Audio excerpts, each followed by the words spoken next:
Hey dears, അപ്പോൾ ഇന്നൊരു sweet recipe ഉണ്ടല്ലോ. ആദ്യം തന്നെ കുറച്ച് നെയ്യ് ആഡ് ചെയ്യുക, അണ്ടിപ്പരിപ്പും മുന്തിരിയും റോസ്റ്റ് ചെയ്ത് മാറ്റുക. അതുപോലെ തന്നെ റവയും നല്ലതുപോലെ റോസ്റ്റ് ചെയ്ത് മാറ്റിയതിന് ശേഷം റവ എടുത്ത് കപ്പളവിൽ 4 കപ്പ് വെള്ളം ആഡ് ചെയ്തിട്ട് അതിലേക്ക് ഇതേ കുറച്ച് ഏലയ്ക്ക, അരക്കപ്പളവിൽ പഞ്ചസാര, നല്ല മധുരം ഇഷ്ടമുള്ളവരാണെങ്കിൽ 1 കപ്പ് ആഡ് ചെയ്യണം കേട്ടോ. എന്നിട്ട് കുറച്ച് നെയ്യും കൂടെ ആഡ് ചെയ്തതിന് ശേഷം നമ്മളിതേ റവ ഇട്ടിട്ട് നല്ലതുപോലെ കുക്ക് ചെയ്തെടുക്കുക. കുറച്ച് കളറിന് വേണ്ടിയിട്ട് മഞ്ഞൾപ്പൊടി ആഡ് ചെയ്തിട്ടുണ്ട്. നല്ലതുപോലെ കുക്കായിട്ട് വരുമ്പോഴത്തേക്ക് ഇത് കുറച്ചളവിൽ പാൽ ഒഴിച്ച് കൊടുക്കുന്നുണ്ട്.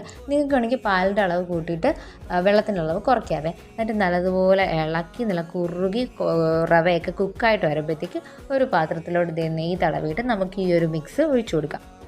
ഇത് കുറച്ച് ലൂസ് കൺസിസ്റ്റൻസി ചെയ്താലും അത് ഇരുന്ന് തണുക്കുമ്പോഴത്തേക്ക് അതൊന്ന് തിക്കാവും. ഇത് നമ്മൾ മാറ്റി വെച്ചേക്കുന്ന അണ്ടിപ്പരിപ്പും മുന്തിരിയൊക്കെ ഇട്ട് കൊടുക്കുക. കുറച്ച് ടൈം കഴിഞ്ഞപ്പോൾ തന്നെ നല്ലതുപോലെ സെറ്റായിട്ട് വന്നിട്ടുണ്ട്. തണുപ്പിച്ച് കഴിക്കാൻ അടിപൊളിയാണ്.